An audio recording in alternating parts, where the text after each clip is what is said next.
So good morning guys. तो चलिए start करते हैं आज के यानी कि 3 मई के इंपॉर्टेंट करंट अफेयर्स को। देखिए हमारा पहला प्रश्न क्या है। अभी हाल ही में विश्व हास्य दिवस वर्ल्ड लाफ्टर डे कब मनाया गया? तो आंसर होगा 1 मई को। एक्चुअली में हर साल मई महीने के पहले रविवार को ये दिन मनाया जाता है वर्ल्ड लाफ्टर डे। तो इस बार ये 1 मई को मनाया गया। अच्छा, ये तो वर्ल्ड लाफ्टर डे हो गया। इससे पहले हम लोगों ने पढ़ा था 1 मई को हम उज्ज्वला दिवस के रूप में भी मना रहे हैं और 1 मई को इंटरनेशनल लेबर डे के रूप में भी मनाया। तो 1 मई से 3 दिन अब आपको याद रखने हैं, उज्ज्वला दिवस, लाफ्टर डे और लेबर डे। और देखिए डे वाला क्वेश्चन है, तो मैंने आपको बताया था कि अभी टॉपिक वाइज जो भी आपके करंट अफेयर्स हैं, जैसे कि अपॉइंटमेंट्स हो गए, डेज हो गए, स्पोर्ट्स हो गए, इनका क्विज बना के अपलोड कर दिया आपकी क्रैक एग्जाम एप्लीकेशन पे। तो जाकर के उनकी अच्छे से प्रैक्टिस कर लीजिएगा और प्रैक्टिस करते रहिए जब तक आप एग्ज़ाम को क्रैक न कर लें। कहाँ पे करनी है प्रैक्टिस? क्रैक एग्जाम पे। बढ़ते आगे।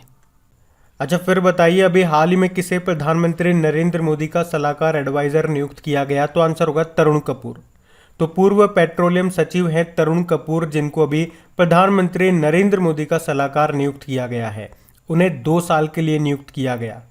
अच्छा, इनके अलावा हरि रंजन राव और आतिश चंद्र को प्रधानमंत्री कार्यालय में अतिरिक्त सचिव एडिशनल सेक्रेटरी के रूप में नियुक्त किया गया है। बाकी अगर आपसे पूछा जाता कि नीति आयोग के नए उपाध्यक्ष कौन बन गए? डॉक्टर सुमन के बेरी। अभी नेस्कॉम के नए अध्यक्ष कौन बने? कृष्ण रामानुजम। और सेबी की पहली महिला अध्यक्ष कौन बनी है? माधवीपुरी बुच बनी है। ये नाम भी ध्यान रखना इंपॉर्टेंट है सारे। बढ़ते आगे। चलिए बताइए अभी हाल ही में जीन बैंक परियोजना स्थापित करने वाला पहला भारतीय राज्य कौन सा है? तो आंसर होगा महाराष्ट्र। तो अभी महाराष्ट्र ने देशी और लुप्तप्राय जानवरों, फसलों और समुद्री प्रजातियों के संरक्षण के लिए एक जीन बैंक परियोजना स्थापित करने की घोषणा की है। इसके लिए अगले 5 सालों के लिए 172.39 करोड़ रुपए आवंटित किए गए हैं। ये जो परियोजना है जलवायु परिवर्तन के कारण खाद्य श्रृंखला पर प्रभाव को कम करने पर ध्यान केंद्रित करेगी। अब बात यहाँ पे महाराष्ट्र की है, तो ये रहा मैप में महाराष्ट्र। देखो इसकी कैपिटल क्या है? मुंबई है। अभी आप जानते हो अप्रैल में पहला अतुल्य भारत अंतर्राष्ट्रीय क्रूज सम्मेलन 2022 का आयोजन कहाँ पे हुआ? मुंबई में। उसके अलावा अभी मुंबई और हैदराबाद को 2021 के लिए tree city of the world के रूप में चुना गया। आप जानते हो 2050 तक शुद्ध शून्य कार्बन उत्सर्जन का लक्ष्य निर्धारित करने वाला पहला दक्षिण एशियाई शहर बना मुंबई। उसके अलावा 2023 में अंतर्राष्ट्रीय ओलंपिक समिति सत्र की मेजबानी करेगा मुंबई। अभी टॉम 2021 का जो ट्रैफिक इंडेक्स आया था उसमें सबसे भीड़ भाड़ वाला भारतीय शहर मुंबई था। विश्व में ये 5वें नंबर पर है। बाकी ट्रैफिक सिग्नल पर महिला की आकृति लगाने वाला भारत का पहला शहर भी बना था मुंबई। वैसे ये जो मुंबई है ये किस द्वीप पर स्थित है? तो सालसेट द्वीप पर। और किस नदी के मुहाने? उल्हास नदी। अच्छा, मुंबई के साथ में आपको 2 दर्रे जरूर मिलेंगे। एक है थालघाट दर्रा जो कि मुंबई को नासिक से जोड़ता है और दूसरा है भोरघाट दर्रा जो कि मुंबई को पुणे से जोड़ता है। और यहाँ के मुख्यमंत्री हैं उद्धव ठाकरे, गवर्नर कौन है? भगत सिंह कोश्यारी हैं और चीफ जस्टिस है दीपांकर दत्त। अभी याद होगा आपको यहाँ के जो पूर्व मुख्यमंत्री हैं देवेंद्र फडणवीस, उन्होंने अमित शाह के ऊपर एक बुक अभी लॉन्च की है जिसका नाम है, मराठी पुस्तक है ये, नाम है अनि भजापची वचन। अमित शाह अनि भजापची वचन, जिस बुक को लिखा है डॉक्टर ज्योत्सना कोल्हाटकर ने। अभी महाराष्ट्र के लातूर में ही स्टेच्यू ऑफ नॉलेज जो कि बाबा साहब अंबेडकर जी की मूर्ति है उसको स्थापित किया गया। 70 फीट ऊंची है ये। और आपको याद है देश की पहली मेडिकल सिटी इंद्रायणी मेडिसिटी ये पुणे में स्थापित की जाएगी। मतलब यहाँ पे सभी जो उपचार होंगे वो एक ही स्थान पर उपलब्ध होंगे। अभी आपको याद होगा भारतीय सेना और महाराष्ट्र की पुलिस ने एक सुरक्षा कवच 2 नाम से एक संयुक्त अभ्यास भी किया था पुणे में ही। उसके अलावा महाराष्ट्र सरकार ने राज्य में कैंसर की रोकथाम के लिए होप एक्सप्रेस शुरू करने की भी घोषणा की है। तो ये सारे पॉइंट ध्यान रखना। आप बढ़ते आगे। चलिए बताइए हाल ही में किस भारतीय बैंक ने एमएसएमईज के लिए open for all digital ecosystem को लॉन्च किया? तो आंसर होगा आईसीआईसीआई बैंक। तो अभी आईसीआईसीआई बैंक ने देश में सभी एमएसएमईज यानी कि सूक्ष्म, लघु और मध्यम उद्यमों के लिए भारत का पहला open for all digital ecosystem को लॉन्च किया है।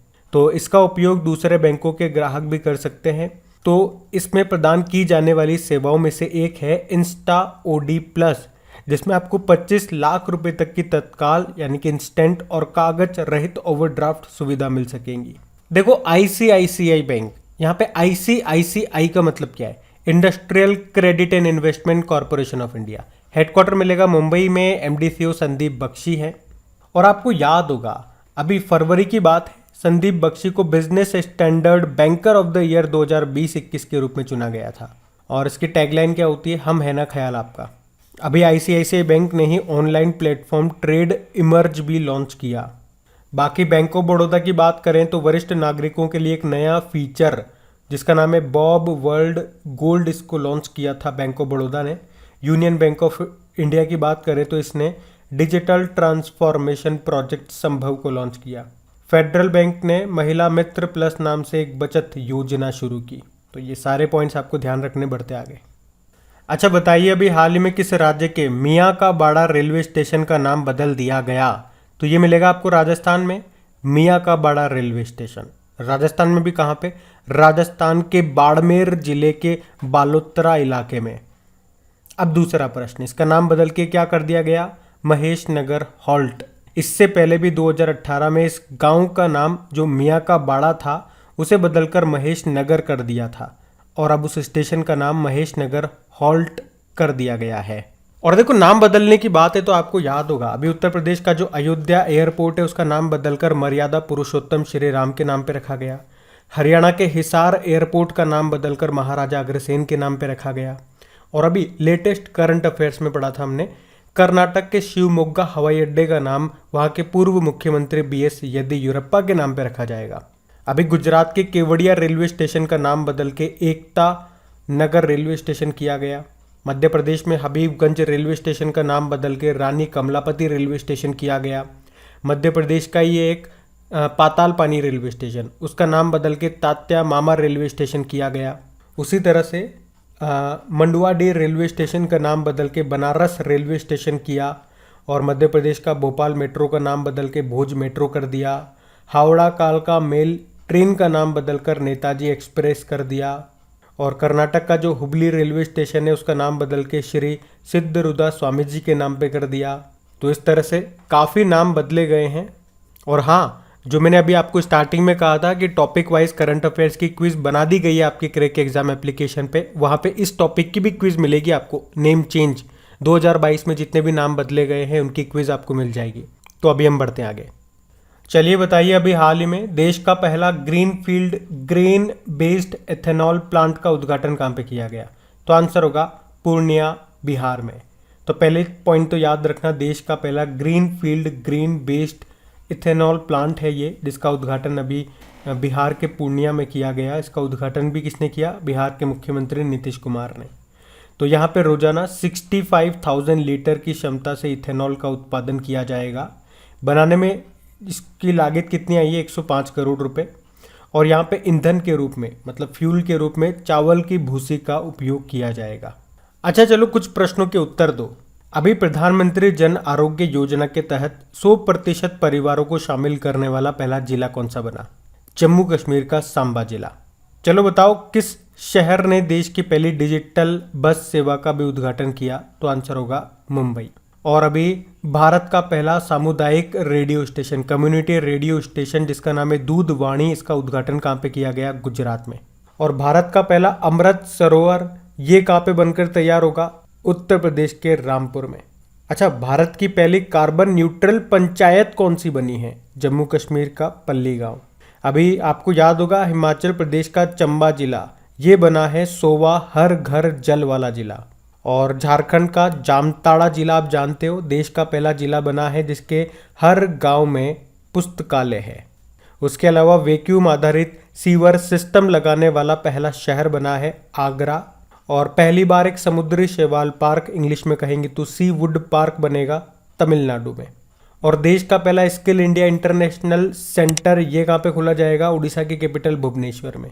तो ये सारे करंट अफेयर्स के अभी जो पूछे गए प्रश्न हैं वो सारे मैंने आपको एक साथ बताने की कोशिश की है, इनको याद रखना। बाकी बात यहाँ पे बिहार की है, तो ये रहा मैप में बिहार। आपको पता है बिहार की कैपिटल पटना है, मुख्यमंत्री नीतीश कुमार है और गवर्नर है फागू चौहान। बिहार दिवस 22 मार्च को मनाया हमने, जिस दिन वर्ल्ड वाटर डे भी मनाते हैं। अच्छा, भारत का पहला और एकमात्र डॉल्फिन वाइल्ड लाइफ सेंचुरी आपको मिलेगा बिहार में, जिसको कहते हैं Vikramshila Gangetic dolphin wildlife sanctuary. और मधुबनी पेंटिंग ये किस राज्य की है? तो बिहार की है। और किस नदी को बिहार का शोक कहते हैं? कोसी नदी को कहते हैं। और इसी से आपको एक परियोजना याद आएगी, कोसी मोची जोड़ परियोजना, जिसको मंजूरी भी मिल चुकी है। और बिहार के भागलपुर में ही खुलेगा राज्य का पहला कछुआ पुनर्वास केंद्र भी। और अभी आपको याद होगा बिहार के जगदीशपुर में ही 78,220 फ्लैग्स, तिरंगों को फहरा करके Guinness book of world record में नाम दर्ज करवाया गया था। और बिहार के बोधगया में भगवान बुद्ध की भारत की सबसे बड़ी शयन मुद्रा में मूर्ति का निर्माण किया जा रहा है, जिसकी लंबाई है लगभग 100 फीट। और बिहार के क्रिकेट प्लेयर आपको याद होंगे जिनका नाम है शकीबुल गनी, अभी रणजी में अपने पहले ही मैच में यानी कि डेब्यू में ही तीसरा शतक लगाने वाले पहले खिलाड़ी बन गई है। अच्छा, अभी खादी व बिहार के अन्य हस्तशिल्पों का ब्रांड एम्बेसडर किसे बनाया गया था? मनोज तिवारी को। देखो, बिहार में आपको वाल्मीकि नेशनल पार्क मिलेगा, राजगीर वाइल्ड लाइफ सेंचुरी मिलेगी, कैमूर वाइल्ड लाइफ सेंचुरी आपको यहाँ पे मिलेगी और एक Gautam Buddha wild life sanctuary भी आपको मिलेगी। वैसे भगवान बुद्ध को ज्ञान की प्राप्ति यहीं पे होती है, बिहार के बोधगया में। तो ये सारे पॉइंट ध्यान रखना, बढ़ते आगे। अच्छा बताइए, अप्रैल 2022 में दूसरे खेलो मास्टर्स गेम्स 2022 का आयोजन ये कहाँ पे किया जा रहा है? तो आंसर होगा नई दिल्ली में। और नई दिल्ली में भी कहाँ पे? जो त्यागराज स्टेडियम है वहाँ पे। अभी 30 अप्रैल को ये शुरू हुआ, जो कि 3 मई को ख़त्म हो जाएगा। और इसका उद्घाटन किया है हमारे youth affairs and sports minister Anurag Singh Thakur ने। अच्छा, अगर मैं आपसे पूछूं कि खेलो इंडिया यूनिवर्सिटी गेम्स का दूसरा संस्करण ये कहाँ पे शुरू हुआ? कर्नाटक में। कर्नाटक के बंगलुरु में, जिसका शुभंकर है, मैस्कॉट है वीरा। और इस साल खेलो इंडिया यूथ गेम्स का चौथा और 5वां संस्करण भी होगा। चौथा होगा पंचकुला हरियाणा में और 5वां होगा भोपाल मध्य प्रदेश में।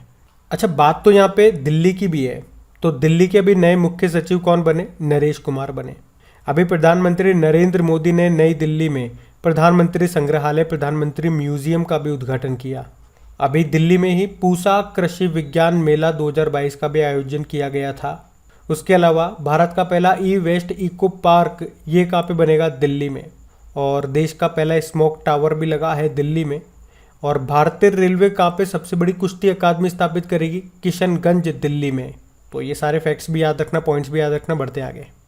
अच्छा बताइए, अभी हाल ही में किसने एमएसएमई सतत प्रमाणन योजना शुरू की? तो आंसर होगा नारायण राणे।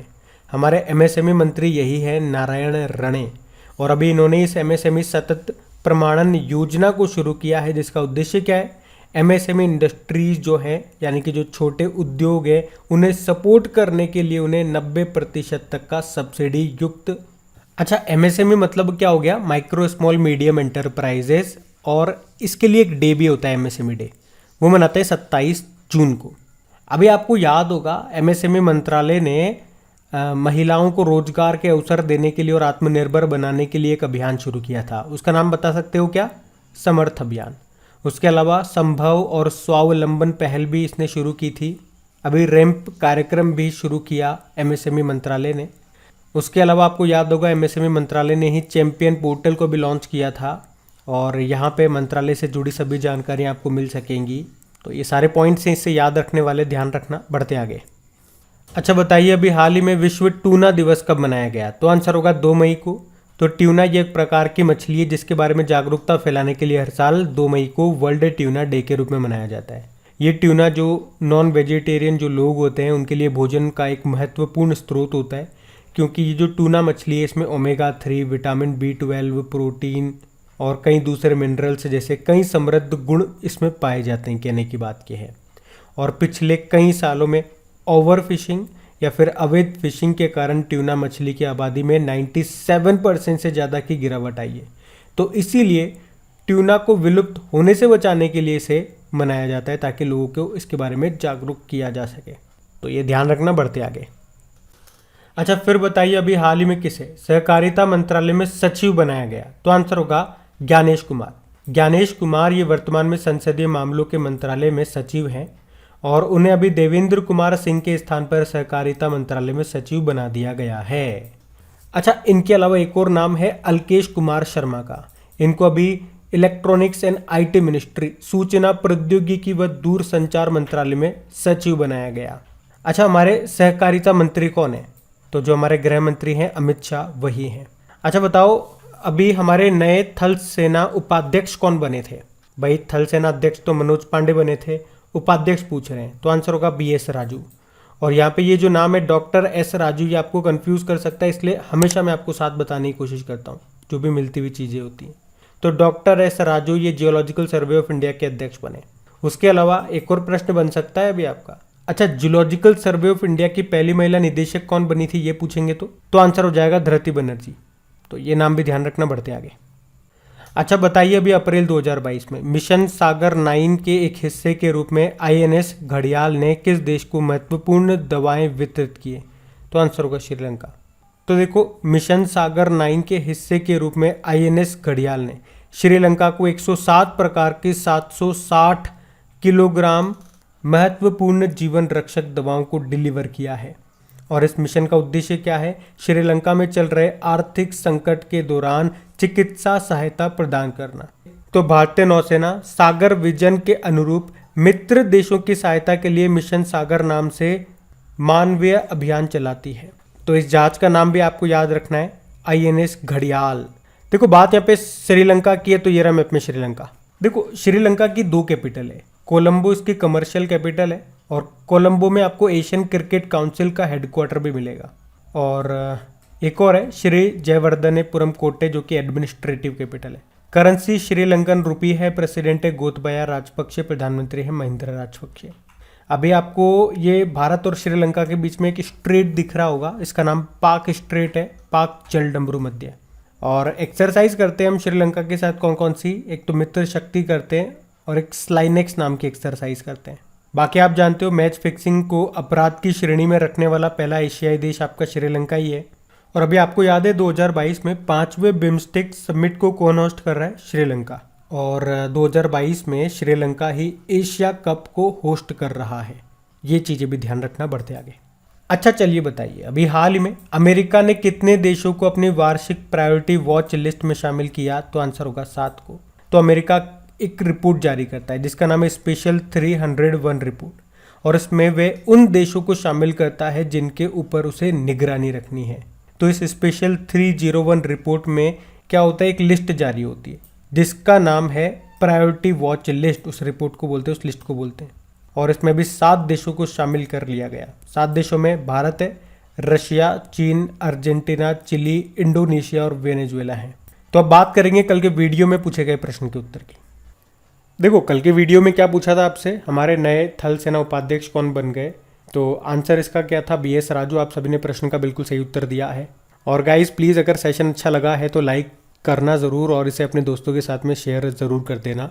और क्विज़ लगा लेना, क्विज़ बना करके अपलोड कर दी गई है आपके क्रेक एग्जाम एप्लीकेशन में, वहीं पे आपको इसकी PDF भी मिल जाएगी। क्रेक एग्जाम एप्लीकेशन का लिंक कहाँ मिलेगा? नीचे डिस्क्रिप्शन बॉक्स में, वहीं पे टेलीग्राम का लिंक भी मिल जाएगा। अब ये रहा आज का आपका होमवर्क प्रश्न।